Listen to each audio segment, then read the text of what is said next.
ये हम लोग HTML तो हम सबने की हुई है किसी हद तक, या किसी लेवल पे हमने HTML लाजमी की होगी। और उसको अगर हम लोग किसी तरह एम्बेड करने की कहेंगे, एम्बेड कैसे करना है, तो उसका तरीकेकार आज देखेंगे हम लोग के उसको एम्बेड कैसे करना है। सबसे पहले HTML को देख लेते हैं कि HTML में एम्बेड कैसे करना है। उसके बाद फिर नेक्स्ट इन फ्यूचर देखते हैं कि उसके अलावा हमने क्या करना है। फॉर दिस अप्रोच सबसे पहले हम लोग एक फाइल न्यू बनाते हैं। ये मैं अभी ड्रीम व्यूवर ही यूज कर रहा हूँ, ड्रीम व्यूवर के अंदर ही रहते हुए बाकी काम भी कर रहा हूँ। सबसे पहले PHP की फाइल मैं क्रिएट कर रहा हूँ जिसकी एक्सटेंशन php.php रखनी है मैंने एंड में। स्क्रीन शेयर कर और दे। स्क्रीन आपकी उस पे आ रही है, आपको एक लिंक सेंड किया है मैंने। अच्छा अच्छा ठीक है।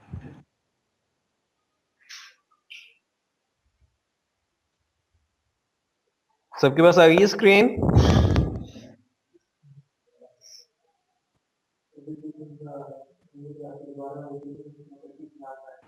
हाँ जी बिल्कुल। ये लिंक अच्छा, लिंक कहाँ पे है? सॉरी, लिंक कहाँ शेयर की है? अच्छा अब आया, ठीक है, आ गया लिंक।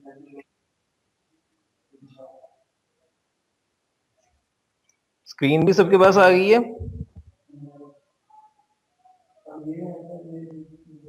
जी मेरे पास तो आ गया।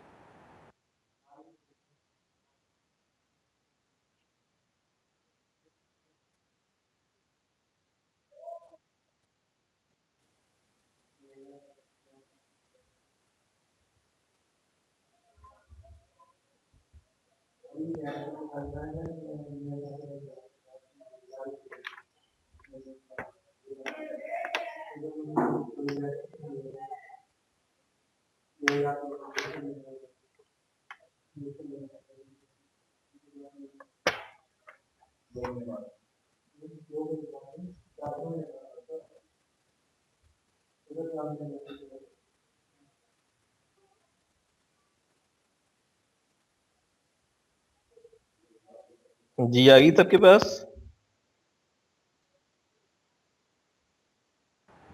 जी बिल्कुल। जी, सबसे पहले यार लास्ट लेक्चर में मैंने आपको XAMPP की इंस्टॉलेशन और ये PHP कैसे रन होगी वो आपको बताया था कि PHP कैसे, उसके बेसिक्स क्या हैं, क्या कैसे लॉन्च की गई और ये क्या इसके ओपन सोर्स होने के क्या क्या फायदे हैं। आज मैं उसे थोड़ा सा नेक्स्ट स्टेज पे लेके जा रहा हूँ और उसके प्रोग्रामिंग लॉजिक्स और प्रोग्रामिंग करनी कैसे है उसके बारे में बता रहा हूँ आपको।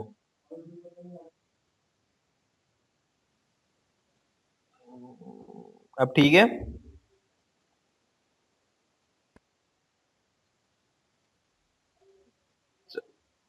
अच्छा, इसके लिए आपको जो बेसिक स्ट्रक्चर है उसके अंदर ऐसा है,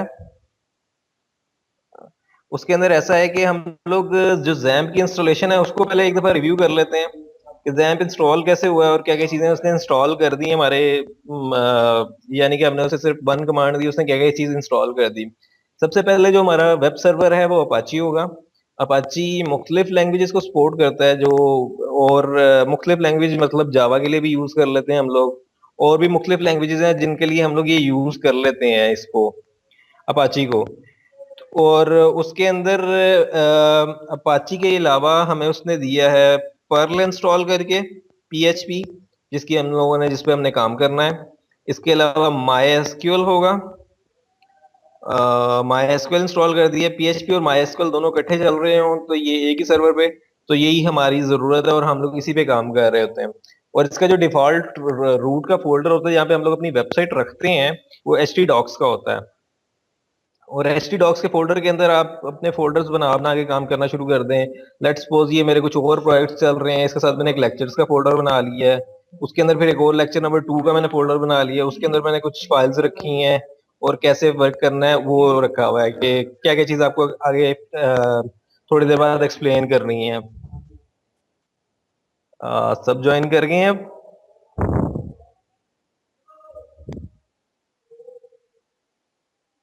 फारूक साहब आप ज्वाइन कर गए?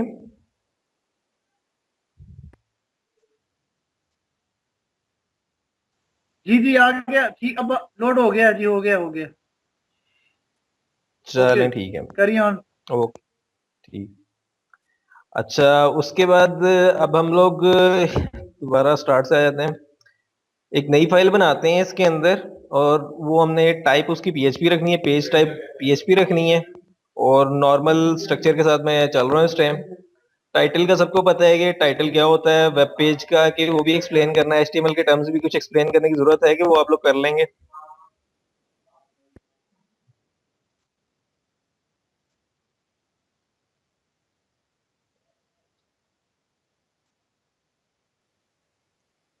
ठीक हो गया।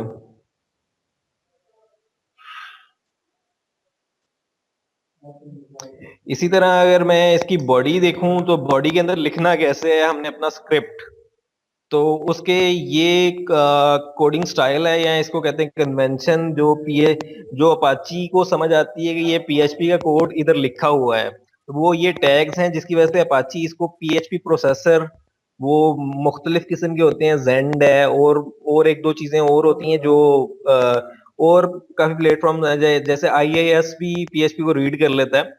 इसी तरह ये हम लोग अभी जेंड पे काम कर रहे हैं और पीएचपी अपाची के थ्रू रन कर रहे हैं, तो ये अपाची जेंड को सेंड कर देता है कि ये पीएचपी का कोड है, इसका मुझे एचटीएमएल जनरेट करो और मुझे वापस दो। तो ये बेसिक पीएचपी का कोड है जिसको हम लोग यूज करते हुए इसके अंदर वर्क कर रहे होंगे। तो सबसे पहले जो मेन बेसिक फंक्शन है इसका है इको का। Echo is just like print F in C और print L N in Java. तो हम लोग इसको यूज करते हुए आगे देखते हैं कि ये आगे से फ्यूचर में हमें इसके साथ क्या क्या कर सकता है, और इसको सेव करते हैं। ये वही वाला फोल्डर है htdocs के अंदर जिसके अंदर ये बाकी चीजें भी पड़ी हुई हैं, htdocs lectures 2, इसके अंदर ये सारी फाइलें सेव कर रहा हूं मैं। अब जब इसको मैं रन करना है, तो अगर आपका अपाची का सर्वर चल रहा है तो फिर बस मैंने लोकल होस्ट लिखना है, तो वो मुझे अपाची के पेज के ऊपर ले जाएगा। ठीक है, it is showing me that कि यहाँ पे मैं अपने अपाची को वर्किंग हालत में और जैम्प प्रॉपर वर्क कर रहा है। अब इसके बाद इसके एंड पे मैं लिख देता हूँ lectures slash index dot P H P.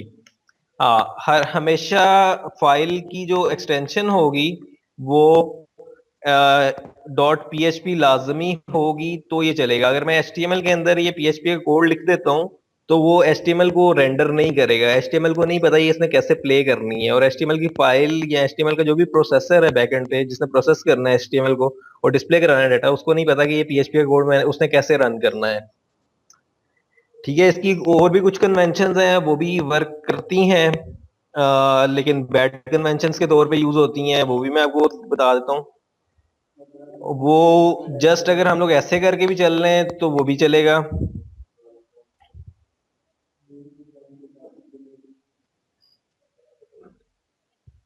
और अगर हम लोग ये नॉर्मल के साथ चल रहे हैं तो ये भी वर्क करेगा।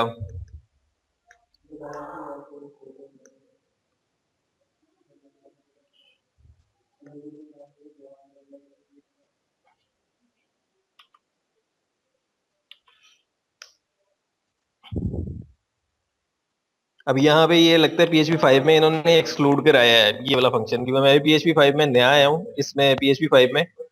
तो लेट्स सी कि ये एक इसकी कोर कन्वेंशन है जिसके अंदर ये वर्क करता है, ये वर्क कर रही है कि ये PHP 5 में ये भी वर्क करना छोड़ गई, ये भी वर्क कर रही है। ये इस तरह भी हम लोग ये जस्ट इको का इसका पुराने यानी कि लेट्स 4 और 5 इयर्स पहले हम लोग इको की जगह ये लिख देते थे, सिर्फ ये opening tag and this is the closing tag. और स्क्रिप्ट को अभी मैंने पहले ट्राई किया कि इसके बगैर चलाने की कोशिश करूं तो उसने मुझे वर्क नहीं करने दिया। पहले यहाँ पे हम लोग PHP के बगैर भी ये सिर्फ इतना सा मार्क देने के बाद भी हम लोग उसको वर्क करवा लेते थे, प्रोसेसर को पता लग जाता है कि ये PHP का ही कोड है। लेकिन अब ये वर्क नहीं कर रहा है, इसका मतलब ये है कि PHP 5 में इन्होंने ये निकाल दी है, ये वाली फंक्शनैलिटी निकाल दी हुई है। Let's check once again. और हाँ, अब ये वाली निकाल दी है, लेकिन उन्होंने स्टिल रखी है इज इक्वल टू वाली। ये भी एक बैड कन्वेंशन है कि हम लोग इसको इस तरह यूज कर रहे हो। हमें प्रॉपर ओपनिंग टैग्स और क्लोजिंग टैग्स लगा के ही वर्क करना चाहिए इसमें। और इसकी जो कन्वेंशन के तौर पे हम लोग यूज करते हैं, इसकी एंड ऑफ द लाइन जिसे कहते हैं, और हर लैंग्वेज में एंड ऑफ द लाइन कुछ ना कुछ होती है। ये नहीं होता कि एंड ऑफ द लाइन पे हम लोग कुछ नहीं दे रहे होते।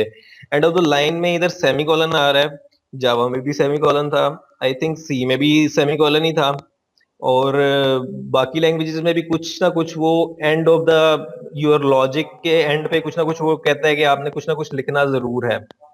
इसमें सेमीकोलन है। और मेन एरर्स जो आपको भी फील होंगे वो सेमीकोलन के ही होंगे कि आप सेमीकोलन डालना भूल गए तो एरर दे रहा है, और इसी वजह से ये आ रहा होगा। आउटपुट का जो मेन फंक्शन है, या जिसे कहते हैं कि आउटपुट हमने कोई डाटा कराना हो तो वो कैसे कराएंगे, वो सिर्फ हम लोग इको के जरिए भी करा सकते हैं, और ये बहुत मेन फंक्शन है, और बेसिक फंक्शन में इको आता है। इसके अलावा प्रिंट आर है, और मुख्तलिफ फंक्शनैलिटी से हम लोग उसको प्रिंटिंग करा सकती हैं डाटा को कंसोल पे या अपने वेब पेज पे। ये सबसे बेसिक फंक्शन है इको का, जिसको हम लोग मैक्सिमम तौर पे यूज कर रहे होंगे अपने फ्यूचर लेक्चर्स में भी और आज भी। इसके अलावा हम लोग इसके अंदर ये देखेंगे कि हम लोगों ने अगर दो चीजों को इकट्ठे प्रिंट कराना है तो वो कैसे कराना है, और कंकैटिनेशन कैसे कर रहे हैं स्ट्रिंग्स की, और वो चीजें हम लोग आगे जाके दोबारा भी देखेंगे। लेकिन अगर ये बिलफ्रेज दो स्ट्रिंग्स हैं तो इनको जोड़ने के लिए सिर्फ एक डॉट का ऑपरेटर चलता है, और ये दोनों स्ट्रिंग्स जुड़ जाएंगी अब। ठीक है। और अगर मैं यहाँ पे हेलो टू वर्ल्ड कर दूं और इसको भी कंकैटिनेट कर दूं तो वो भी वर्क करेगा मेरे लिए। ये इस तरह कंकैटिनेशन इसकी हो जाती है इसके अंदर, पीएचपी के अंदर। डॉट इज द कंकैटिनेटिंग ऑपरेटर जो दो स्ट्रिंग्स को कंकैटिनेट कर देता है। इसके अलावा एक और अच्छी अप्रोच ये होती है कि हम लोग इसके साथ कमेंट्स भी ऐड कर रहे हों, अपने कोड के साथ कमेंट्स भी ऐड कर रहे हों। बेसिक कमेंट इधर ऐसे ही ऐड हो जाता है डबल बैकस्लैश के साथ, लेकिन वो अगर पीएचपी के अंदर लिखा जाए तो यहाँ पे अगर मैं कोई कमेंट ऐड करता हूँ तो उससे पीएचपी को, रीडर को सिर्फ कुछ नहीं पता लगेगा, लेकिन वो कहेगा ये लाइंस आया है, ये कोड का पार्ट कुछ नहीं है, ये सिर्फ उसने वैसे ही अपनी हेल्प के लिए लिखा हुआ है। लेकिन इन फ्यूचर हमें कमेंट्स का, मेरे ख्याल में आप सबने डिग्री की में आपको पता होगा कमेंटिंग क्यों जरूरी है और क्यों करते हैं हम लोग। इसके बाद next thing is variables. Variables पे आते हैं तो वेरिएबल डिक्लेयर कैसे करना है पीएचपी में, और वेरिएबल्स क्या क्या फंक्शनैलिटीज परफॉर्म कर सकते हैं। पहला जो हमारा बेसिक वेरिएबल होता है वो स्ट्रिंग का ही होता है हर लैंग्वेज में। स्ट्रिंग के वेरिएबल को हमने कैसे डिक्लेयर करना है, या कैसे, सारे तकरीबन इसी तरह हम लोग डिक्लेयर करते हैं, लेकिन खास तौर पे अगर स्ट्रिंग को देखें तो वो str डॉलर साइन के बाद str या डॉलर साइन के बाद योर वेरिएबल नेम। अब मैं अगर इसको वॉर कर दूं, that is a good thing कि डॉलर साइन को वो रीड करता है कि ये वेरिएबल है। अपाची और पीएचपी प्रोसेसर इसको एज अ वेरिएबल होगा। और इसके बाद अगर इसके अंदर कुछ मैंने वैल्यूज रखवानी है तो is equal to and value, ये एक वेरिएबल है।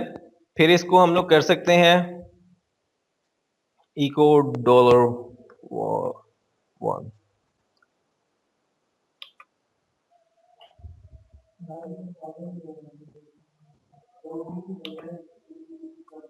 अब इसने क्या किया है, war one is undefined variable notice. अब इसने, हाँ ये ऊपर मेरा वॉर था और इसने वॉर वन का एरर दे दिया। वॉर करके इसको सेव किया तो अब देखते हैं क्या आउटपुट देता है। दिस इज हेलो वर्ल्ड भी पूरा नहीं है, हाँ वर्ल्ड भी पूरा नहीं है। ये इस तरह हमें वेरिएबल डिक्लेयर करना कर सकते हैं हम लोग इजीली इसी के अंदर। और इसी के अंदर कुछ कन्वेंशंस भी हैं और कुछ इश्यूज भी आएंगे आपको फ्यूचर में, वो भी मैं आपके साथ अभी डिस्कस कर लेता हूँ। इसके अंदर आप जो मर्जी कर सकते हैं, इसके साथ आप एक डॉट का ऑपरेटर नहीं लगा सकते, और बाकी अंडरस्कोर इसके साथ वर्क करता है।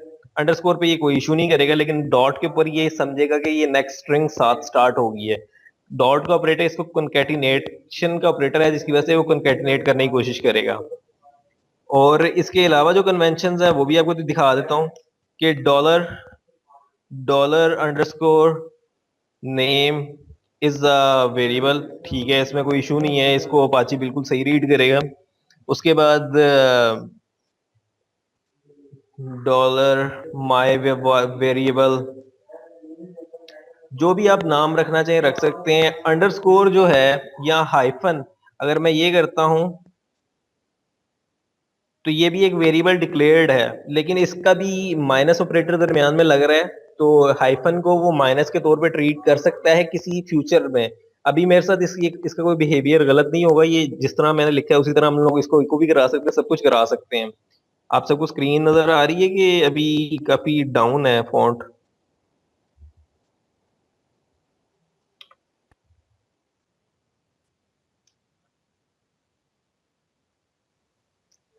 कंकैटिनेशन में यहाँ पे मैं कंकैटिनेट कर रहा हूँ 3 स्ट्रिंग्स को। फर्स्ट इज हेलो, वो स्ट्रिंग एंड होगी यहाँ पे, उसको कंकैटिनेट करने के लिए डॉट का ऑपरेटर यूज किया। उसके बाद ये 2 है और ये एक लेदर स्ट्रिंग है। उसके बाद फिर ये मैंने कंकैटिनेशन का ऑपरेटर यूज किया, और फिर ये थर्ड है वर्ल्ड। उसके बाद मैंने बीआर भी साथ, यानी कि लाइन ब्रेक भी डाल दी। अगर आप नया भी डालें तो उससे कोई, यानी कि मैंने सिर्फ अपनी फंक्शनैलिटी के लिए ये न्यू लाइन में आ जाए उसके लिए यूज किया ब्रेक। और ये तीसरा स्ट्रिंग था जिसको कंकैटिनेट उससे कर लिया और वो डिस्प्ले भी करा दिया।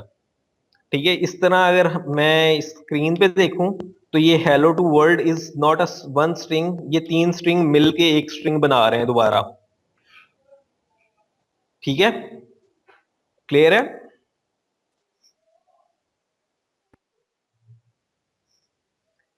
अच्छा, इसके अंदर कन्वेंशन के अंदर ये बहुत ही बैड कन्वेंशन है कि हम लोग ये डैश डाल दें या डॉट डाल दें। डॉट पे तो वर्क ही नहीं करेगा, डैश पे या हाइफन पे वो वर्क करता है, लेकिन फिर भी उसके अंदर भी इश्यूज ये हैं कि आप किसी आगे जगह किसी नेक्स्ट फेज में वर्क कर रहे हो, वो इसको एज अ माइनस ट्रीट कर सकता है, क्योंकि प्रोसेसर है उसको ये साइन माइनस का भी यही साइन है और आपने अपने वेरिएबल के अंदर भी ये डाला हुआ है, तो वो ये समझ सकता है कि ये एक वेरिएबल है उसके अंदर से ये माइनस कर दो या कुछ इस तरह का पॉसिबल है। और ये जो फर्स्ट है, ये अंडरस्कोर वाला, ये बेसिकली ये जो फर्स्ट है ये पीएचपी अपने फंक्शन, अपने जो डिफाइंड वेरिएबल्स हैं, जो उसके बिल्ट इन वेरिएबल्स होते हैं, ये उनके लिए वो यूज करती है।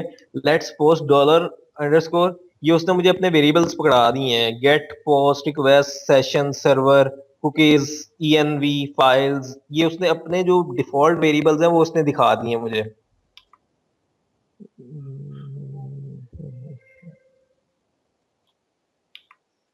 इसके अलावा अगर इससे नेक्स्ट पे देखें तो एक कन्वेंशन होती है जो मुख्तलिफ डेवलपर्स मुख्तलिफ टाइम में यूज करते रहे हैं और अभी भी बहुत ज्यादा यूज होती है, और प्रोफेशनल एनवायरनमेंट में हम लोग भी यूज करते हैं, दैट इज कैमल कन्वेंशन। उसके अंदर हम लोग फर्स्ट वैसे ही वर्ड जाने देते हैं, जहाँ पे नेक्स्ट वर्ड स्टार्ट होता है वहां पे हम लोग पहला नेक्स्ट वर्ड का जो फर्स्ट कैरेक्टर है उसको कैपिटल कर देते हैं। इसको कैमल कन्वेंशन कहते हैं और ये हम लोग बहुत ज्यादा यूज करते हैं, जहाँ पे हमारे वेरिएबल्स को नाम को डिफाइन, बहुत ज्यादा वेरिएबल्स होते हैं और उनको यूनिक करने के लिए हम लोग फिर ये यूज कर रहे होते हैं कि अपने, और एक इसकी रीडेबिलिटी इंक्रीज कर जाती है। मेरे लिए तो करती है, आप लोग ट्राई कर सकते हैं, लेकिन ये कोई हार्ड एंड फास्ट रूल नहीं है कि आपने करना है तो ऐसे ही चलेगा। इसके अलावा ये वेरिएबल्स जो हैं केस सेंसिटिव भी हैं, कि अगर आपने कैपिटल में किए हैं तो कैपिटल आपको इनपुट ले रहे होंगे, और अगर आपने कैपिटल के बगैर किया है, let's suppose dollar item is a variable and dollar item is another variable, ये दो अलग अलग वेरिएबल्स के तौर पे ट्रीट किया जाएगा। पीएचपी इसको दो अलग अलग वेरिएबल्स के तौर पे ट्रीट करेगी।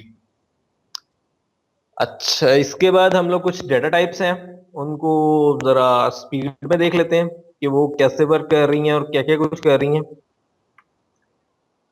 उसके लिए सबसे पहली जो डेटा टाइप है वो है स्ट्रिंग की, और यहाँ पे मैंने एक फाइल पहले से थोड़ी सी तैयार करके रखी हुई थी।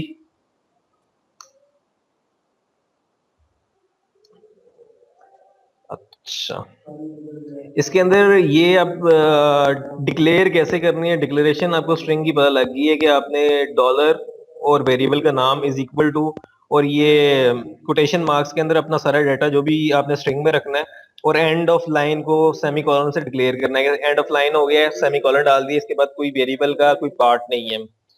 इसी तरह अगर हम लोग दूसरी तरफ देखें तो ये मैंने एक और वेरिएबल, ये कंकैटिनेशन का एक और प्रोसेस है जिसके अंदर हम लोग दूसरी तरह से कंकैटिनेट करते हैं, and that is dot dot equal to dot, एक थर्ड का मैंने वेरिएबल बनाया जिसके अंदर मैंने पहले ही फर्स्ट रखवा दिया, first is this is my first string, और फिर थर्ड डॉट इक्वल्स टू, यानी कि थर्ड कंकैटिनेट करो इज इक्वल टू किसके साथ कंकैटिनेट करना है, is second, second variable is this is my second variable, उसके बाद मैंने इसको इको करा दिया, इको हो गया तो ये इसने डिस्प्ले करा दिया ये वाली लाइन। उसके जो नेक्स्ट फेज में मैंने दोबारा एक और तरह से कंकैटिनेट कराने की कोशिश की, एंड दैट इज फोर्थ का वेरिएबल एक लिया, फोर्थ का फर्स्ट डॉट सेकंड। अब इसको मैं और थोड़ा सा एक्सप्लेन करूं तो मैं यहाँ पे ये कर सकता हूँ, यहाँ पे मैंने एक स्पेस डाल दी और ये ऐसे भी कंकैटिनेट हो जाता है, होता है बल्कि, हो जाता नहीं। और अब इसको ट्राई कर लेते हैं, स्पेस आ गई सेकंड स्ट्रिंग और पहली स्ट्रिंग के दरमियान में। ये स्ट्रिंग के ऑपरेशंस हैं, स्ट्रिंग कैसे डिक्लेयर करनी है और स्ट्रिंग को कैसे कंकैटिनेट करना है। अब इसके अलावा जो इससे नेक्स्ट थिंग थी वो स्ट्रिंग फंक्शंस की थी। अब वो हम लोग देख लेते हैं कि फंक्शंस में कौन कौन से स्ट्रिंग्स हैं और वो क्या क्या कुछ कर रहे हैं। सर वो कोड वाली स्क्रीन एक दफा फिर से दिखाएं, जी कोड दिखाएंगे एक दफा फिर से। हाँ, आई हैव अ क्वेश्चन। जी स्ट्रिंग्स हम पहले देख रहे थे ना।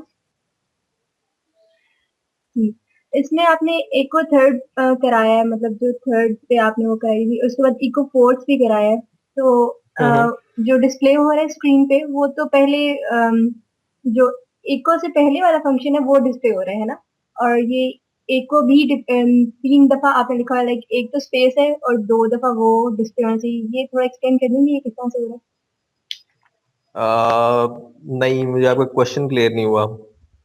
अच्छा, मैं ये कह रही हूँ, सबसे पहले फर्स्ट डिक्लेयर किया आपने और सेकंड डिक्लेयर किया, और थर्ड ठीक को है, आपने वो उसमें कंकैटिनेट करा दिया फर्स्ट टू सेकंड को, वो डिस्प्ले हो गया था फर्स्ट लाइन में।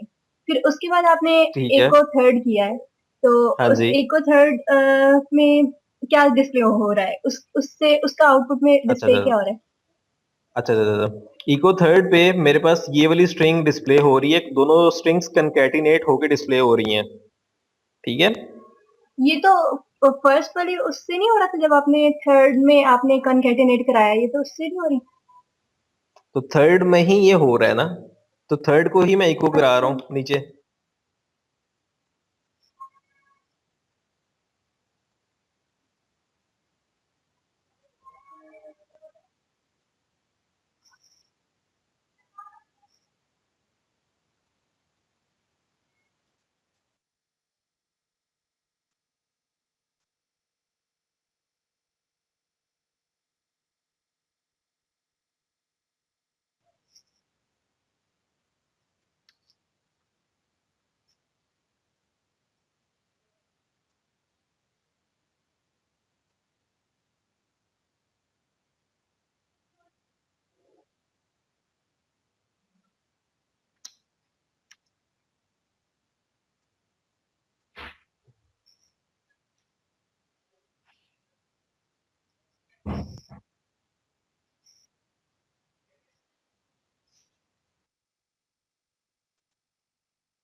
सही सर, क्लियर हो गया मुझे, थैंक यू।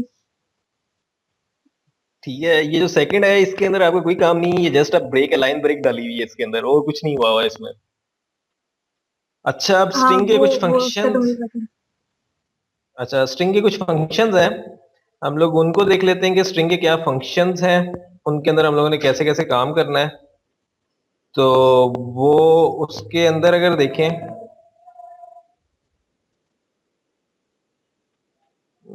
हम्म, ये कुछ स्ट्रिंग्स के फंक्शन थे जो मैंने लिखे थे, ढूंढ ढूंढ के कहाँ कहाँ पे क्या क्या है। इसके अलावा भी काफी होंगे, जिसके अंदर पहला है स्ट्रिंग टू लोअर का, स्ट्रिंग टू अपर का, स्ट्रिंग की कैसे लेंथ फाइंड करनी है। ये अगर आप php.net पे जाएंगे तो आपको इसके अंदर ये काफी ज्यादा फंक्शनल फंक्शंस मिल जाएंगे स्ट्रिंग से रिलेटेड। अब मैं आपको उससे भी बता देता हूँ कि स्ट्रिंग से रिलेटेड फंक्शंस हैं कितने।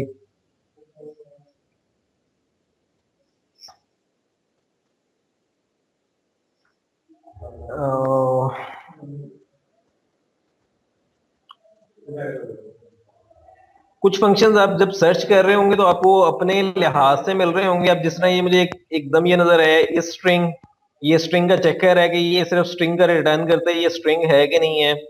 और इसके बाद अगर मैं और देखूं, str लेंथ होता है, str के और फंक्शनैलिटीज बहुत है।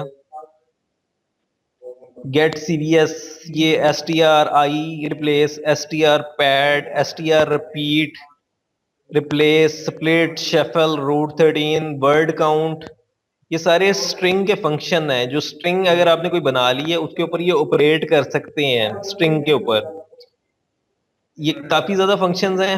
मैंने भी शायद पूरे अभी तक यूज नहीं किए, लेकिन काफी हद तक किए भी होंगे। लेकिन आपको जब जरूरत पड़े php.net पे ये अवेलेबल है, उसकी एग्जांपल्स भी आपके साथ। इस स्ट्रिंग को हम लोग देख लेते हैं कि इस स्ट्रिंग का फंक्शन उसने कैसे डिक्लेयर किया है, और एग्जांपल भी आपको यहाँ पे लाजमी देगा। String false is equal to bool false. यहाँ पे वो बता रहा है कि फॉर ईच स्ट्रिंग एबीसी इस तरह ये वर्क कर रहा होगा। यहाँ पे 0 1 आ रहा है, यहाँ आप इसको स्ट्रिंग देते हैं तो यहाँ पे ट्रू आ जाएगा। अगर इसको ये इस तरह स्ट्रिंग देते हैं तो ये ट्रू दे देगा। अच्छा, इसके अंदर एक और बड़े मजे की चीज है। ये अगर 23 आपने अपने कोटेशंस के अंदर लिया है तो ये इसको स्ट्रिंग लेता है, ये उसको इंटीजर नहीं ले रहा।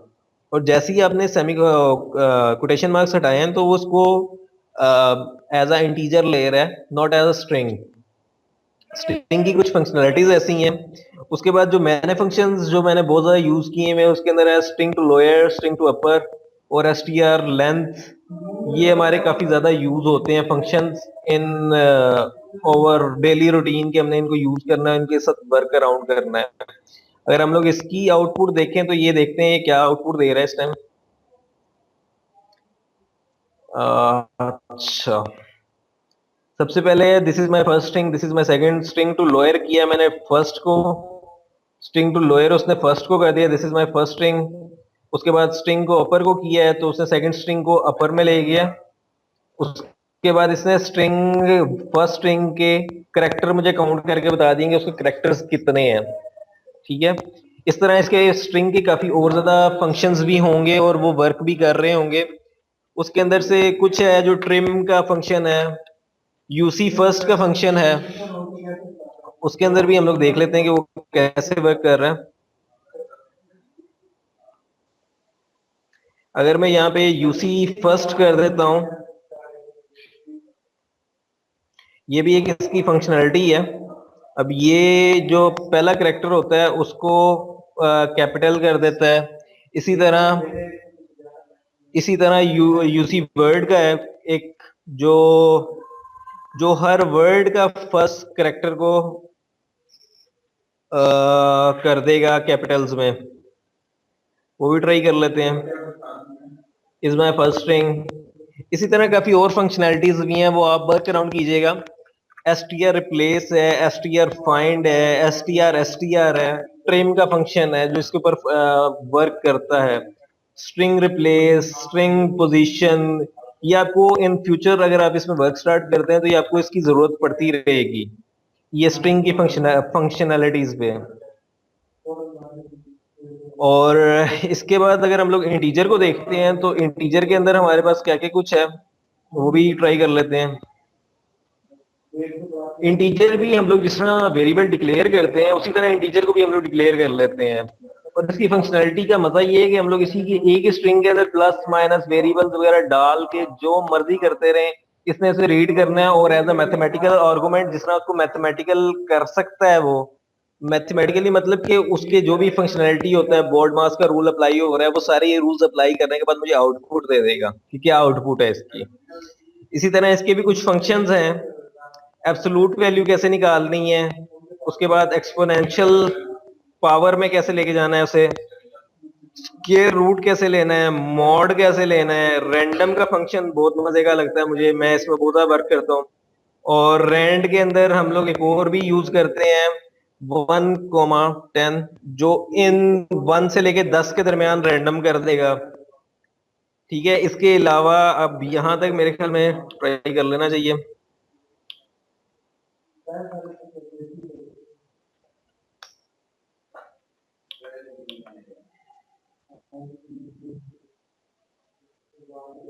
सबसे पहला जो मेरा इको था वो ये था कि इसको सॉल्व करके इको करा दो।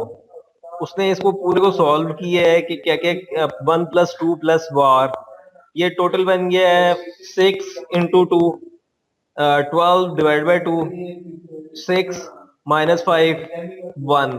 तो इसने 1 यहाँ पे इको करा दिया पहला। उसके बाद इसने ये मैंने फंक्शन की स्टेटमेंट लिखी है, फंक्शन को प्रिंट करा दो। उसके बाद absolute value is minus, minus में एब्सोल्यूट वैल्यू नहीं होती, हमेशा पॉजिटिव रहती है, इसलिए इसने 300 को प्रिंट करा दिया। एक्सपोनेंशियल को देखें तो 2 की पावर 8 = 256। ये वाली लाइन अगर मैं आपको इधर कोड में दिखाऊं तो एक्सपोनेंशियल जो है POW का फंक्शन है जो हमें एक्सपोनेंशियल 2 की रेज़ पावर 8 को डिस्प्ले करा रहा है कि हमने कैसे डिस्प्ले कराना है। स्क्वायर रूट ऑफ 100 = 10, यहाँ पे 10 आ गया। मॉड ऑफ 20 + 7, 20 + 7 का जो मॉड है वो उसने 6 दिया है। उसके बाद रैंडम का फंक्शन है, उसने रैंडमली वैल्यूज लेके आई जानी है। अभी ये 392 है। लेट्स सपोज मैं नेक्स्ट रिफ्रेश करता हूँ, उसने अपनी वैल्यू ले आनी है। दोबारा रिफ्रेश करूंगा तो उसने फिर अपनी वैल्यू ले आनी है। रैंडम का फंक्शन हमेशा रैंडमली वैल्यूज लेके आता है। इसके बाद इनको कैसे कंकैटिनेट करना है और इनको कैसे प्लस माइनस करते जाना है। इसके अंदर सबसे पहले ये वाली देखें, ये वाली लाइन में हम लोग इसको वार प्लस इज इक्वल टू 4 कर रहे हैं। वार 2 इज पहले से 4 है और प्लस इज इक्वल टू 4 करके ये 8 हो जाएगा। एक मैं कंफर्म कर लूंगी, ये 4 ही था। हाँ 4 ही था। इसको प्लस इज इक्वल टू करके ये 8 हो जाएगा। तो पहले में इसने 8 दिखा दिया। माइनस इज इक्वल टू जब मैंने कहा माइनस इज इक्वल टू 4 तो ये फिर -4 करके फिर डिस्प्ले कर दिया इसने 4। और मल्टीप्लाई इक्वल टू 3, 4 × 3 12 कर दिया इसने। और फिर डिवाइड इज इक्वल टू फिर इसने 3 कर दिया। उसके बाद ये कुछ और फंक्शंस हैं जिसके अंदर हम लोग ये हमें लूप्स वगैरह के अंदर यूज करते हैं हम लोग, प्लस प्लस माइनस माइनस के। वो कैसे होने हैं, var2 plus plus var2 minus minus, इस तरह वो वर्क करना स्टार्ट कर देता है। यानी कि प्लस प्लस करके प्रिंट कराएगा, फिर माइनस माइनस करके प्रिंट कराएगा। इसके बाद आती है फ्लोट। फ्लोट टाइप हमने जितने भी वेरिएबल डिक्लेयर करने हैं वो डॉलर से ही करने हैं। इसके लिए कोई खास ये नहीं है कि हमने जिस तरह हम लोग उसमें वर्क करते थे सी में या जावा में इंटीजर को इंट से डिक्लेयर कर रहे हैं। इसके अंदर ये सारे डॉलर वेरिएबल का नाम इज इक्वल टू, ये खुद ही उसकी डाटा टाइप खुद ही सेट करता है और खुद ही कन्वर्जन भी कर रहा होता है। ये नहीं कि ये खुद कन्वर्ट भी कर देता है। अगर मैं इसको वो भी मैं आपको नेक्स्ट बताऊंगा कन्वर्जन कैसे कर रहा है। लेकिन अगर इसके अंदर देखें तो फ्लोट को मैंने ये कर दिया है, उसके बाद इसके अंदर 7 प्लस भी कर दिया, इंटीजर प्लस कर दिया, इसको कोई मसला नहीं होना। इसके बाद इसको मैंने डिवाइड भी कर दिया है, इसने डिवीजन करके भी मुझे बता देना है। उसके बाद इसके ऊपर जो फंक्शनैलिटीज होती हैं वो राउंड का होता है कि राउंड कर दो इसे, कि कितने लेवल तक राउंड करना है आपने, डेसिमल के बाद कितने पॉइंट तक राउंड करना है। उसकी सीलिंग वैल्यू लेनी है, यानी कि अगर कोई पॉइंट्स में वैल्यूज आ गई हैं तो उसकी सीलिंग लेनी है, उसकी फ्लोर लेना है। ये वाले 2 फंक्शंस काफी यूज होते हैं इसमें। और उसके बाद जो ये न्यूमेरिक वैल्यूज के फंक्शन हैं वो ये 3 है जो चेक करके बताते हैं हमें कि आपने कौन सी वैल्यूज चेक, ये इंटीजर है, ये फ्लोट है, ये न्यूमेरिक है, ये चेक्स हैं। इसी तरह अभी एक और मैंने भी आपके सामने ही देख लिया है, इज अंडरस्कोर स्ट्रिंग का। ये भी एक फंक्शन है जो हमें रिटर्न करता है कि ये स्ट्रिंग है, जो भी इसको वेरिएबल पास किया है वो स्ट्रिंग है कि नहीं है। ये सिर्फ इसने ट्रू या फॉल्स रिटर्न करने हैं। ये यहाँ तक मेरे ख्याल में वेरिएबल्स हमारे काम के लिए इस टाइम बहुत हैं। इसके बाद जो नेक्स्ट होंगे वो इन्हीं के अंदर से हम लोग मेरे ख्याल में अपना काम निकाल लेते हैं। इससे नेक्स्ट लेवल के भी कुछ हैं वेरिएबल्स, वो इंशाल्लाह जब हम लोग ऑब्जेक्ट ओरिएंटेशन की तरफ जा रहे होंगे उस टाइम हम लोग इसको, इससे जो नेक्स्ट फेज है वो पढ़ रहे होंगे। इस टाइम जो इससे नेक्स्ट थिंग है वो है, अगर हम लोगों ने कोई चीज डिफाइन करनी है। डिफाइन करने का मकसद ये होता है कि एक वेरिएबल डिफाइन कर दो और स्टैटिक कर दो, वो दोबारा चेंज ना हो सके। उसकी वैल्यू चेंज ना हो। और वो हम लोग अक्सर वेरिएबल्स ऐसे होते हैं जिनको हम लोग ये स्टैटिक करके रखते हैं, जिस तरह ये डेटाबेस के क्रेडेंशियल्स हैं या कुछ पासवर्ड्स हैं या कुछ ऐसी वैल्यूज हैं जो हमें आगे फ्यूचर में यूज होनी है और वो कभी चेंज ना हो। हम लोग ये चाहते हैं कि वो कभी चेंज ना हो। तो वो कैसे डिफाइन करने हैं, वो ये उसका तरीकेकार है। और लेकिन अभी फिलहाल हम लोग उसको सिर्फ एग्जाम्पल के तौर पे बता रहा हूँ।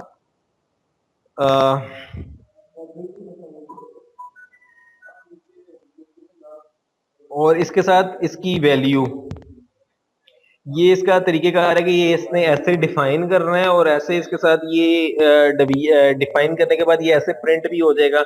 अगर इसको मैंने फ्यूचर में किसी जगह यूज करना है तो मैंने सिर्फ यही लिखना है, मैक्स अंडरस्कोर अंडरस्कोर वैल्यू। इसने खुद ही इसको पीएचपी को पता है कि ये वेरिएबल डिक्लेयर्ड है और हमारे सिस्टम के अंदर डिक्लेयर्ड है। सो ये पीएचपी अपने अपने पास इसका कंट्रोल रखती है, उसको चेंज नहीं करने देती, किसी भी हालत में इसको चेंज नहीं करने देगी। उसके बाद हम लोग इससे नेक्स्ट फेज में कंट्रोल स्ट्रक्चर्स हैं, उसकी भी मैं आपको कुछ एग्जांपल्स करके दिखा देता हूँ और वो कैसे करनी है वो भी आपको बता देता हूँ। ये भी रहने देते हैं। तो ये डिफाइन अच्छा फिर से इसके बता दें और ये फॉर्मेट भी फिर से बता दें। जी आप डिफाइन फिर से बता दें और ये फॉर्मेट जो आपने लिखा है मैक्स वैल्यू और 380। हाँ, ये जब मैंने डिफाइन कर दी है तो ये एक वेरिएबल है जो पीएचपी लेवल का वेरिएबल हो जाता है। ये मेरे कंट्रोल में नहीं रहता, यानी कि मैं इसकी वैल्यू चेंज नहीं कर सकता, यूजर इसकी वैल्यू चेंज नहीं कर सकता। एज अ प्रोग्रामर मैंने एक दफा जब डिफाइन कर दिया तो मैं मुझे जहां पे भी नेक्स्ट टाइम वैल्यू चाहिए होगी ये 380 ही रिटर्न कर रहा होगा मुझे, ये चेंज नहीं करने देगा। ये अपने पास पीएचपी का जो प्रोसेसर है ये इसको अपने पास ले जाएगा।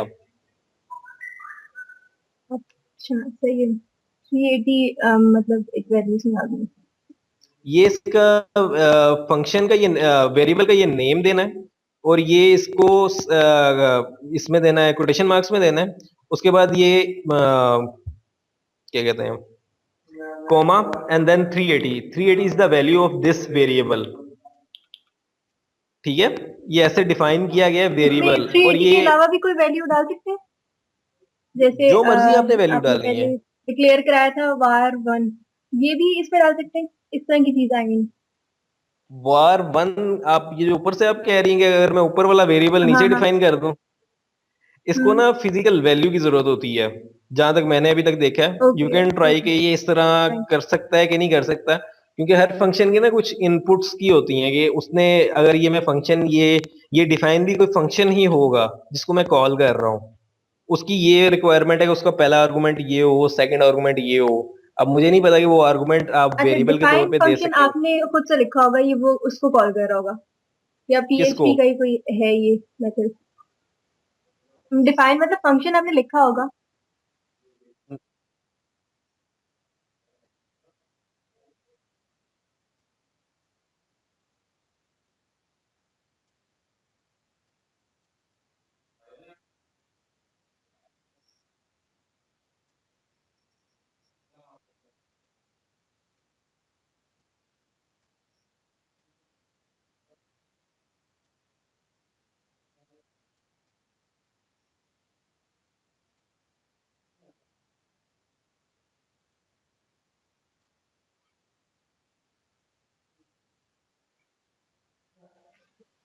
जी समझ ली। कुछ वेरिएबल्स होते हैं जो यूजर डिफाइंड होते हैं और कुछ होते हैं जो हम लोग जिसको कहते हैं कि सुपर डिफाइंड होते हैं। और वो वेरिएबल्स हम लोग चेंज, स्टैटिक जो वेरिएबल होता है जो आगे आप किसी भी जगह चेंज नहीं कर सकते without a super admin account. जिस तरह हम लोग अक्सर जावा में भी स्टैटिक का वेरिएबल यूज करते थे, सी में करते रहे हूं मैं। सी का मुझे अच्छी तरह याद है कि मैंने सी में स्टैटिक यूज किया है। स्टैटिक को एक दफा हमें डिफाइन करना पड़ता है और वो बाद में कभी भी चेंज नहीं होता जब तक कि इसका लाइफ साइकिल चल रहा है। हाँ, वो अगर दोबारा आप लाइफ साइकिल दोबारा रन करते हैं उस टाइम वो चेंज हो सकेगा। लेकिन अगर आपने एक दफा कर दी है डिफाइन, उसके बाद आप कहते हो उसी लाइफ साइकिल में चेंज हो, तो वो पॉसिबल नहीं होगा। ये डिफाइन का फायदा है, एक स्टैटिक का बेसिकली ये फंक्शनैलिटी है। अच्छा, इसके बाद हम लोग इफ कंडीशंस वगैरह पे आ रहे हैं। What is this for? अच्छा, उसके बाद हम लोग कंट्रोल स्ट्रक्चर्स की तरफ आ रहे हैं कि हम लोगों ने इसको कंट्रोल लॉजिकल स्ट्रक्चर्स में कैसे काम करना है। इसके अंदर इफ इज नॉर्मल दिस, लेकिन ये मैं पीएचपी से बाहर आ गया हूँ। पीएचपी के अंदर रहते हुए मैंने इफ एल्स कैसे यूज करना है।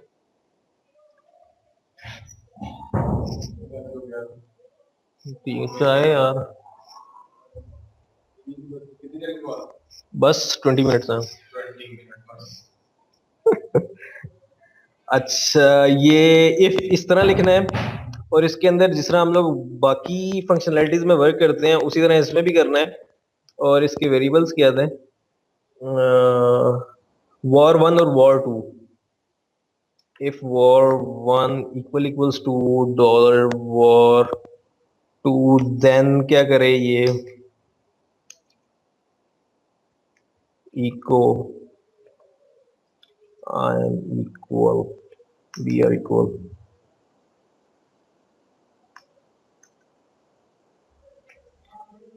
ये इसकी बेसिक स्ट्रक्चर है। इसके अंदर आप जो मर्जी और ऐड कर सकते हैं कि क्या आपने फंक्शनैलिटी करनी है। मैंने सिर्फ एग्जांपल के तौर पे आपको करवाया कि ये ऐसे वर्क करेगा।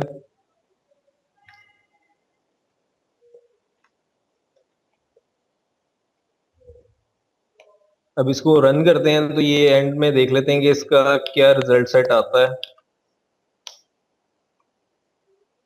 वी आर इक्वल उसने दिया है। अब इससे पहले मुझे मेरे ख्याल में प्रिंट आउट भी करा लेना चाहिए था, इको भी करा लेना चाहिए था, और फिर ये ज्यादा बेहतर बताएगा।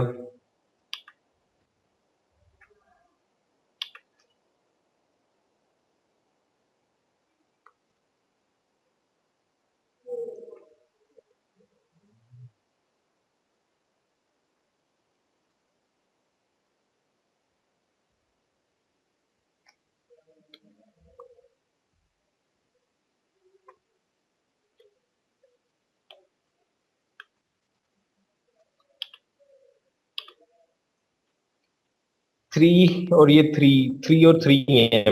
अब मैं इस तरह करता हूँ कि मैं इसके अंदर से इसको +1 करता हूँ, फिर मैं ये रन करता हूँ। इससे पहले मैं चलाता हूँ $war2++। अब देखते हैं अब इसका क्या रिजल्ट सेट आता है। We are not equal. इसी तरह ये इफ इस तरह वर्क कर रहे हैं, और अगर मैं एल्स इफ कर दूं, एल्स इफ भी कुछ इसी तरह वर्क कर रहा होता है जिस तरह इफ कर रहा है। $war2 equals to I think it is 4 now, 4 then echo, और इसके बाद एल्स का केस आना है।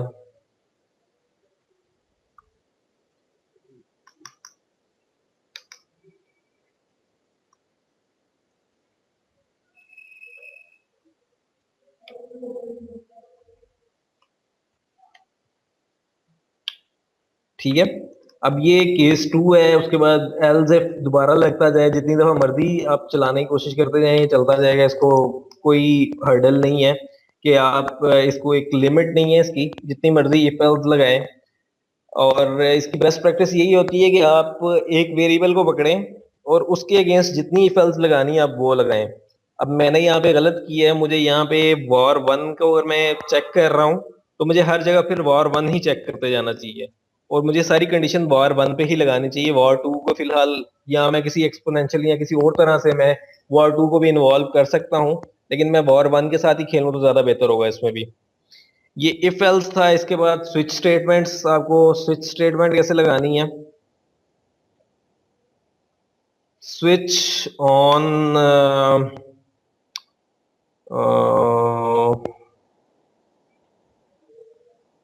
ये मुझे भी देखना पड़ेगा, मैं भी इसको मैं भूला हूँ।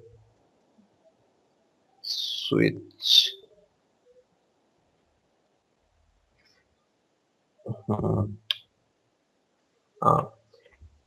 हाँ, ये स्विच को हम लोग ऐसे यूज करते हैं कि स्विच स्टेटमेंट के अंदर हम लोग न्यूमेरिक वैल्यू भी ले सकते हैं और स्ट्रिंग वैल्यू भी ले सकते हैं। ये पहली न्यूमेरिक की है $i।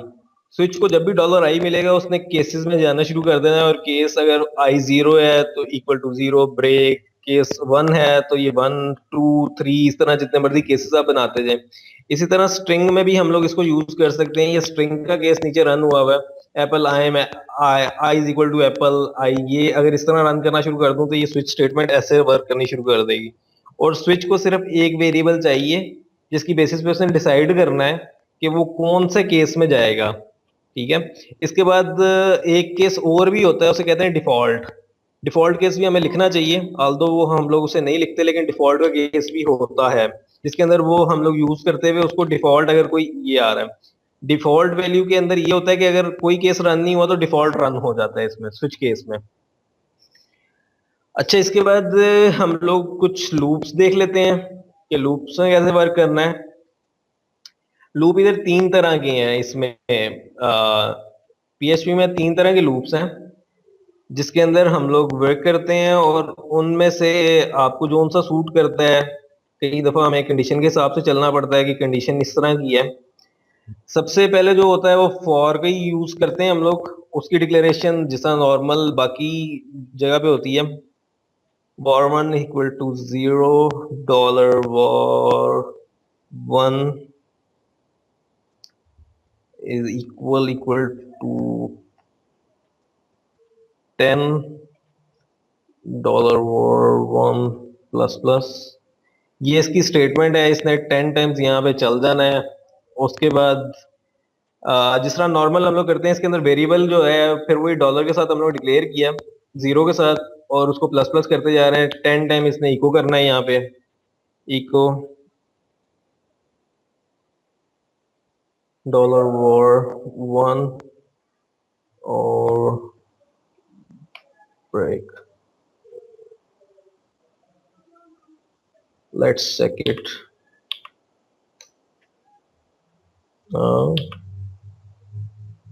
इंटीजर में काम कर रहा हूँ, इंटीजर में कर रहा हूँ, और zip आया, इसको बंद करते हैं, ऊपर से सफाई कर रहा है।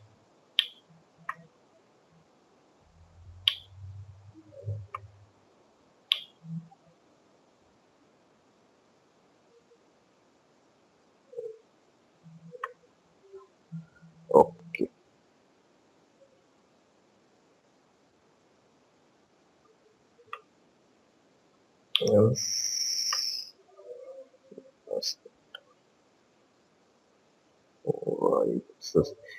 ये लूप है, इसको ट्राई करते हैं। war1 इससे प्रिंट कर दिया। चलें इसको इस तरह करते हैं कि इसको यहाँ से करते हैं और डॉट दिस कर लेते हैं। देखते हैं अब ये क्या करता है। 0 1 2 3 4 5 6 7 8 9। इसी तरह इसने, इसी तरह ये एक टाइप है फॉर है, और उसके बाद एक फॉर ईच की टाइप है कि फॉर ईच भी चलता है। वो अभी इसकी जरूरत नहीं है, वो अरेज के लिए यूज करते हैं हम लोग। इसके अलावा जो दूसरा टाइप होती है वो वाइल की। अब इसके ऊपर वाइल डिक्लेयर कर लेते हैं। वाइल के अंदर ऊपर हम लोग सिर्फ कंडीशन दे रहे होते हैं और नीचे हम लोगों ने उसको चेक करना होता है, इज लेस देन 10। और इसको डिक्लेयर हम लोगों को, ये जो वेरिएबल होता है जिसके ऊपर हम लोगों ने फंक्शनैलिटी करनी है, इसको हमें ऊपर डिक्लेयर करना पड़ता है यहाँ पे। उसके बाद जो इसकी स्टेटमेंट होती है जिसने इस लूप को रन करना होता है, वो इसके अंदर हम लोगों को चाहिए होती है। और ये वाली अगर मैं लाइन डिलीट कर दूं तो ये अब 4 पे जा रहा है।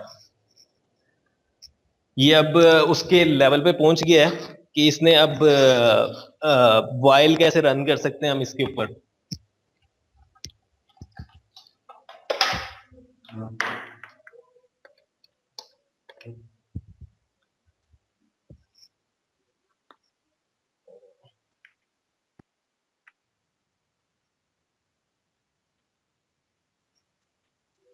इक्वल्स टू और इज इक्वल टू तो नॉर्मल असाइनमेंट ऑपरेटर है, और इज इक्वल टू और वो जो डबल है उसके अंदर हम लोग वो दूसरी चीजें भी यूज कर रहे हैं। कि वो दूसरी चीजों का मतलब ये है कि हम लोग उसके अंदर चेक कर रहे हैं कि दोनों वैल्यूज इक्वल्स हैं कि नहीं है। इसके अलावा एक ट्रिपल इक्वल टू भी होता है, उसका किसी को आइडिया है कि ट्रिपल इक्वल टू हम लोग कहाँ पे यूज करते हैं?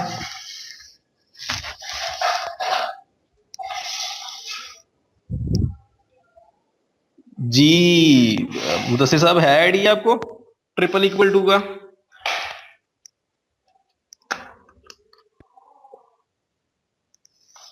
वैसे है, ये तो ऑपरेटर्स तो हर एक जगह सेम ही रहते हैं।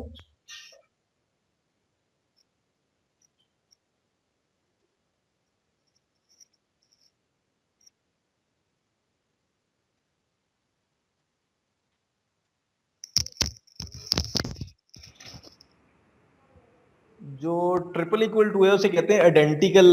आइडेंटिकल है कि नहीं है, वो हर एस्पेक्ट से आइडेंटिकल करता है। अब ये इसके अंदर तीन चार तरह के हैं। अगर मैं इसको इज इक्वल टू भी साथ लगा दूं, ग्रेटर देन इक्वल टू, तो ये 10 तक चलना चाहिए अब। और ये कोशिश करते हैं हम लोग कि इसको लूप जहाँ पे एंड हो रहा हो वहां पे पेस्ट करें, वहां पे ये लिखें। अब ये वाइल का लूप है।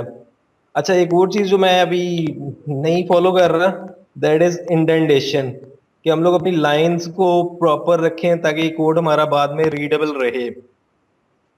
ये भी एक है। उसके बाद कमेंट्स भी देना मेरे लिए तो अच्छे ही होते हैं कि मैं कमेंट्स दे दे के वर्क कर रहा हूँ, ताकि मैं इन फ्यूचर अगर उसको रिवाइज करूँ या मैंने उसको आगे कुछ और देखना है तो मुझे वो भी याद रहे। Let's use for each. While, इसने एक एरर दे दिया। एरर किस चीज का दिया? 24। while this is going to this, I think एक और while this, अच्छा यहाँ पे सेमीकोलन मैंने मिस किया तो उसने एरर दे दी है यहाँ पे।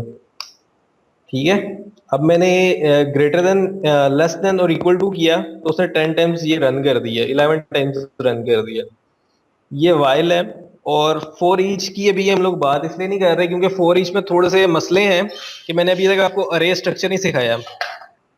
बल्कि मैं अभी वही सिखा देता हूँ आपको नेक्स्ट इन फ्यू मिनट्स में, ये अरे स्ट्रक्चर कैसे यहाँ पे डिफाइन हो रहा है और अरे में हमने वर्क कैसे करना है। इसके अलावा आज मेरे पास कुछ फंक्शंस हैं, कुछ इसके बिल्ट इन फंक्शंस हैं कि बिल्ट इन फंक्शंस ने कैसे वर्क करना है। और सेकंड थिंग इज कि मैंने आपको और चीज बतानी है यूजर डिफाइंड फंक्शंस का। अच्छा, अरेज कैसे डिक्लेयर करनी है वो देख लेते हैं। ये तो हमारे वेरिएबल्स थे जिनको हमने आज देखा। उसके बाद अब हम लोग अरेज की तरफ आ रहे हैं कि अरेज कैसे बिल्ड करनी है हमने। अरे का simple is this war dollar अरे ARR इज इक्वल टू अरे। ठीक है, ये एक आपको अरे रिटर्न कर देगा। ये इसकी टाइप डिफाइन हो रही है कि ये अरे बन गई है इस टाइम। लेकिन अगर हम लोगों ने इसको डिफाइन भी करना है तो इसके अंदर डायरेक्ट ही वैल्यूज प्रिंट करा देंगे कि ये वैल्यूज हैं इसकी, और इसको एक्सेस कर लो और इसको यूज कर लो। लेट्स सपोज 0 1 2 3 4 और यहाँ पे 5। ये इसकी अरे बिल्डअप हो गई है। अब इसको मैं फॉर ईच में हम लोग कैटर कर सकते हैं, इसको कैटर कर सकते हैं। अच्छा, ये 1D अरे में भी वर्क करते हैं हम लोग PHP में, और 2D में भी वर्क करते हैं। और ज्यादातर जो हमें काम करना चाहिए इन PHP और उसको प्रोफेशनली लेके देखें तो 2D अरेज होती हैं जिसके अंदर जेसन्स आ गई और XMLs वगैरह जनरेट होती हैं। Jason is the best way, इसके 2D अरे की बेस्ट एग्जांपल्स में से एक है। उसके अंदर हम लोग ये करते हैं $ARR1 इक्वल्स टू यहाँ पे उसका नाम रखते हैं लेट्स सपोज लेक्चर 1, और इसके अंदर लेट्स सपोज हमने 2015 दे दिया।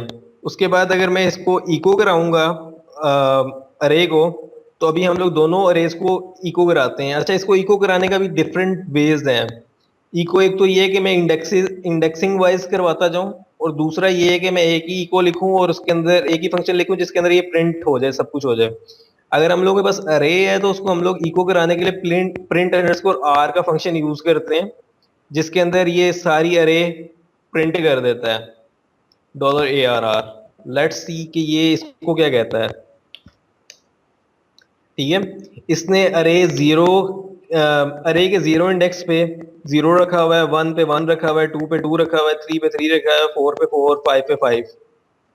और अगर मैं इसको अरे 1 दे दूं तो ये क्या फंक्शनैलिटी परफॉर्म करता है।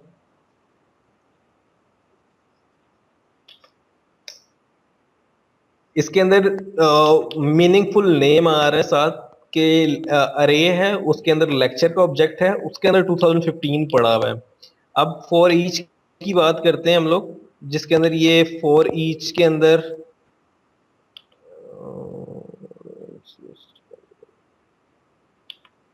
अच्छा, अरे और लिस्ट का जो बेसिक अच्छा, अरे के बाद फॉर ईच हमारी थर्ड टाइप की लूप है, उसको अब हम लोग देख लेते हैं। For each dollar ARR as dollar B echo B। For each में ये जो वेरिएबल होता है, सेकंड वेरिएबल अरे का पहला इंडेक्स उठाएगा, ये फॉर ईच भी लिखना है मैंने। हाँ, फॉर ईच में ये वेरिएबल्स खुद ही उठाता जाएगा और उनको मैनिपुलेट करके बी को असाइन करता जाएगा, और मैं इसको बी के अंदर उसको प्रिंटिंग कराई जा रहा हूँ। ठीक है, 0 1 2 3 4 5 उसने ऐसे प्रिंटिंग कर दी है कि 0 1 2 3 4 5 इसकी 5 इंडेक्सेस थी, उसको उसने प्रिंट करना शुरू कर दिया। मुदस्सिर साहब, आपने किसी को ये लिंक सेंड तो नहीं कर दिया join.me का?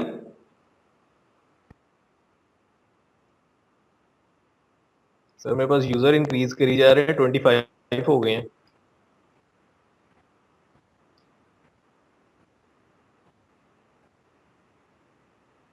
नहीं नहीं, फ्री टू ज्वाइन नहीं है।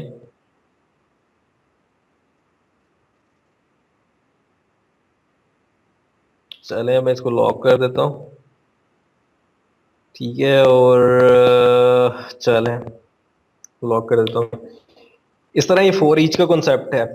इसके बाद मुदस्सिर साहब, आज के लिए काफी है कि मैं आगे यूजर डिफाइंड फंक्शंस भी करा दूं आज। सर इसका क्या बेनिफिट है अरे एस बी आपने जो करवाया कि मतलब अरे की सारी जो डाटा है वो बी में चला गया, जो आपने बी डिक्लेयर सारा कराया, डाटा इसका नहीं, बेनिफिट सारा डाटा मतलब ये। नहीं, हाँ। सारा सारा डाटा नहीं। फॉर ईच का काम ये है कि ये इंडेक्सिंग पे चलती है, इंडेक्स पकड़ती है। फॉर ईच ऑफ अरे 1, अरे ARR जो पहला फंक्शन, फॉर ईच ARR, जिसके अंदर ये ARR को एज अ वेरिएबल इसको मैंने पास किया फर्स्ट वेरिएबल। तो उसके अंदर इसने क्या किया, इसका जो फर्स्ट वेरिएबल है उसको डॉलर बी को वो असाइन कर दिया। ठीक है, जो फर्स्ट वेरिएबल है जो यहाँ पे 0 है, उसने वो असाइन किया है डॉलर बी को। जी सर, ये मुझे समझ आ गई कि इसका फंक्शन क्या है, मगर ये इसका बेनिफिट क्या है, मतलब ये कहाँ यूज होता है? जहां पे आपको अरे की लेंथ नहीं पता, जहां पे आपको अरे के साथ ऐसे मैनिपुलेशन करना है जहां पे आपने सारी अरे ही प्रिंट करनी है, और आप कहते हैं कि इसके मैं क्या वेरिएबल्स गेट करूं, और आपको कुछ अंदाजा नहीं होता कि उस वेरिएबल उसकी जो अरे है वो किस तरह बिल्डअप हुई हुई है। बिल्डअप का मतलब ये है कि यदि हम लोग फर्स्ट लेवल कर रहे हैं, 1D अरे है, इसको अगर अभी मैं 2D ले जाऊं या ND ले जाऊं तो मैं तो फंस जाऊंगा। और यानी कि मैं इसको इको कराने के लिए मैं वेरिएबल का नाम लिख रहा हूँ और ऐसे से लिखी जा रहा हूँ, तो ये मेरे लिए एक हर्डल है कि मैं वेरिएबल्स के नाम वगैरह लिख लिख के इसको देखी जाऊं। सही समझ आ गई सर। ठीक है, बस आप यहीं तक करा रहे हैं, एक असाइनमेंट भी अगर आप दे दें हम लोगों को कि हम वो टास्क करके नेक्स्ट टाइम टास्क करें। असाइन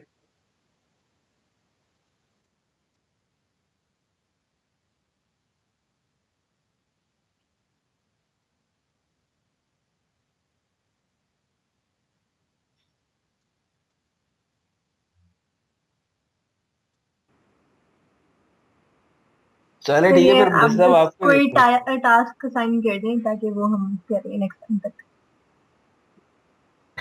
बेसिकली जितना आज मैंने काम कराया है, जितना भी कराया है, इसके अलावा स्ट्रिंग के सारे फंक्शंस, इंटीजर्स के सारे फंक्शंस जो इंटीजर्स के रिलेटेड हैं, उसके बाद फ्लोट के सारे फंक्शन जो फ्लोट से रिलेटेड हैं। उसके बाद मैंने कराया आज आपको फ्लोट के बाद आपको मैंने कराया है लोड के बाद मैंने क्या करा है, हाँ, control logical structure if switch, वो सारे आपको यूज करने आने चाहिए। और लूप्स कराई हैं इसके बाद मैंने। आज एक और टारगेट था मेरा कि यूजर डिफाइंड फंक्शंस भी करा दूं, लेकिन मेरे ख्याल में अब ये नेक्स्ट लेक्चर में यूजर डिफाइंड फंक्शंस की तरफ हम लोग जाएं, जिसके अंदर यूजर डिफाइंड फंक्शंस भी होंगे और कुछ इंटरेक्शन विद फॉर्म भी होगा।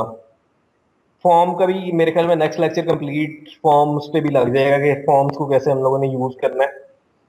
उसके बाद फिर शायद नेक्स्ट लेक्चर में ही करा दूं आपको डेटाबेस से कनेक्टिविटी और डेटाबेस से कैसे रिट्रीव करना है और कैसे दोबारा सबमिट इंसर्ट करना है। अच्छा वैसे साहब, ये क्लासेस हम लोग कुछ इंक्रीज कर सकते हैं वीक में कोई 2 दफा?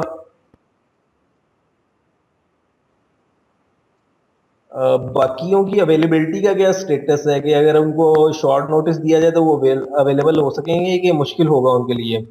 टाइम उम्मीद है कि यही होगा 9:30 ही। सर 10 बजे के बाद वो, चलिए ठीक है, टाइम देखेंगे। सारे यार अपनी अपनी आंसर्स ना ये स्काइप पे प्रिंट कर दें ताकि मुझे पता हो कि यार मुश्किल है कि इजी है। अ,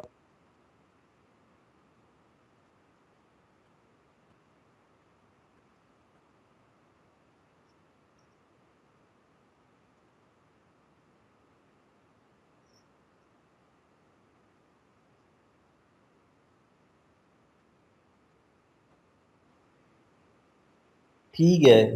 और मेरे ख्याल में ऑब्जेक्ट ओरिएंटेशन की तरफ मैंने ये करवा के आपको फॉर्म्स और डेटाबेस, उसके बाद मैंने आपको छोड़ देना है प्रोजेक्ट्स दे के। हाँ, आपकी हेल्प जरूर कर रहा हूँ वीकली बेसिस पे, लेकिन प्रोजेक्ट्स आपने खुद ही करने हैं अपने। और वो प्रोजेक्ट जब कंप्लीट हो जाएंगे उसके बाद फिर ऑब्जेक्ट ओरिएंटेशन की तरफ हम लोग जा रहे होंगे। और ये प्रोजेक्ट जो डेडलाइन है ये मेरे ख्याल में मैक्सिमम 15 डेज आपको मैं दूंगा कि 15 डेज के अंदर कर लें। और मेरी कोशिश ये है कि मैं इस वीक में ही, ये जो कमिंग वीक है, परसों से स्टार्ट हो रहा है, इसी वीक के अंदर मैं आपको बेसिक सारा स्ट्रक्चर समझा दूं। उसके बाद मैं आपसे कहूँगी ये आपने करना है आगे ये वाला प्रोजेक्ट पूरा।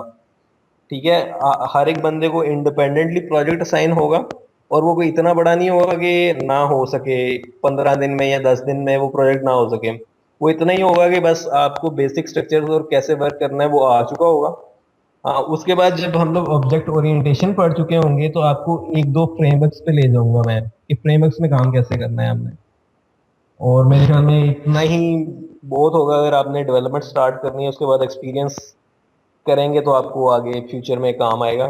अगर नहीं करेंगे तो फिर ये भी भूल जाएगा। ठीक है मुदस्सिर साहब, आज के लिए।